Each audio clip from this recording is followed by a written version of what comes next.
Hey, welcome back. On this Takeout Tuesday, take yourself on a cultural culinary journey through the flavors of Nicaragua with a plant-based menu sure to change how you think about some ingredients. That's right. Popular pop-up Verdure is teaming up with Nectaris and Veganizer for a special tasting series over the next 2 weeks. So we've got chef and owner Adolfo Tigurino and Nectaris owner Beverly McKenzie with us. Good morning. Good morning. Good morning. Thank you guys Feeling for good. being Yeah, here. glad to have you here. Happy to be This here. looks fantastic. It's got me excited for this tasting menu. So tell us about this new pop-up.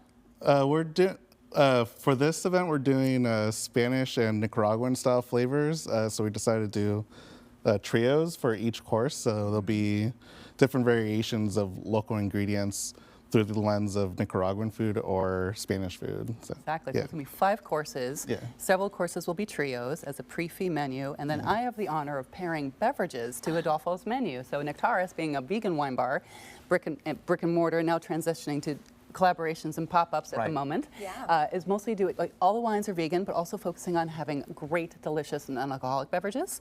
And so each course, each menu of yours, I'll have different flights that guests can choose from. There'll be a wine pairing menu, perfectly curated. I'll have a moderation flight, so it'll be a combination of NAs and wine. Fun. Oh, I like that And then idea. one that's a fully NA for those that don't imbibe, can't imbibe, whatever the deal is. That's great. Really So what cool. are some of those pairings? What are you working with here? Well, yeah, so we're going to lean into also what he has going on the menu. So I'm going to work with both Spanish and South American grape varietals, both sourced from those regions and also grown locally. We have a lot of fun, like Tempranillos that are grown in the southern part of the state, as well as up in Yes. Washington. So we have some local producers I'll be pairing with, and then I also found I made a hibiscus cocktail to go, because they have hibiscus in Nicaragua. So this, I haven't come up with a cool name for it yet. I'm going to have Adolfo help me with it. Yeah. But this has Monday mezcal for a little smoky, spicy heat, because they have a little capsicum in there. Yeah. And a little all the bitter. This is a coffee. It's a non-alcoholic bitter, because a lot of bitters are actually made with alcohol. So Okay. this is not made with alcohol at did all. not So know that. yeah. Well, alcohol is really efficient to extract color and flavor, and so this takes twice as long to do. They use glycerin and apple cider vinegar and like 3 times the amount of ingredients. It takes longer, Wow. but there's 0 alcohol present in this particular brand, all the bitter. And this is their coffee cherry bitter to give it a little base tone, and then there's a cinnamon brown sugar simple syrup. Oh my gosh, that sounds amazing. And some salt, but it's meant to be savory. Like, it's not a sweet cocktail, because I want Yeah. to be able to pair it with these foods, not have it as like a pre-dinner cocktail. Yeah. Well, okay. The drinks sound amazing, and But we my gotta talk stomach about is these. growling. So, Adolfo, what are we pairing with? Give us some of the flavor profiles here. All right. So for the first or the second course, we're going to have fried goodies, and then we're going to have vegetables. So this has mashed potatoes at the bottom with sautéed cabbage rabe Yum.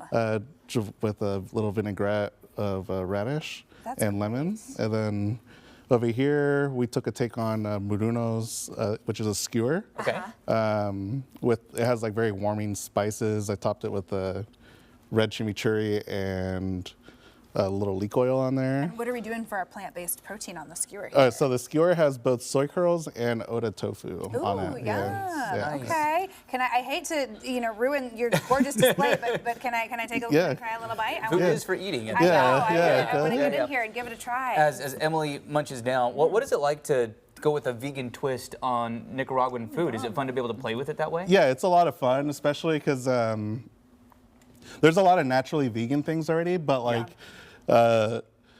there's some protein things that people are like, oh, I really miss having this. So when my parents come to visit me up here in Cali, they always get excited when I make something new, like Okay, they're good. familiar with. That's So, fun. yeah. Yeah. And you still get that, like, the smoky char of the grilled kind of vibe, right? You wouldn't know, honestly, if someone didn't tell me.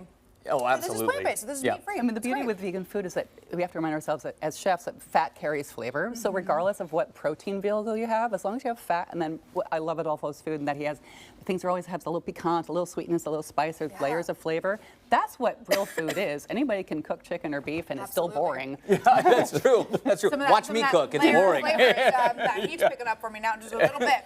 That is delicious. And you talk about, vegan too. I mean, you have just a bowl of veggies and potato. Like this is a way that it's authentic already, right? Yeah. You're not changing anything and calling it vegan. This is what you bring yourself already to the table. Yeah. Now, So it's great. It's Beverly, great to see. I think people are always sometimes like, vegan wine, huh? Which it's an interesting conversation. You're right. I get Yeah. that a lot. So it turns out that, yes, all wine is made made from plants. Not all wine is vegan. There are, and some of it's fairly inexpensive. Some people choose not to use filters. There's also ways to filter wine without using actual filters. But they also can use things like egg whites. They can use things like isinglass, or like, let's just say this abbreviation is like fish gut. So there are actually times when non-plant things are used in wine making. Absolutely. If you want to learn more about where your food is coming from and really get into some of these cool conversations, check out this pop-up. Thank you guys for being here. Great to have you. Thanks for having us. Yeah. Can't wait to sink our teeth into more of these flavors. If you want to learn more about this pop-up with Verdure and Nectaris, it is happening upcoming Sunday through Monday, and again the following week, April 5th and 6th at Mestizo. We've got all the details for you on coin.com. Click on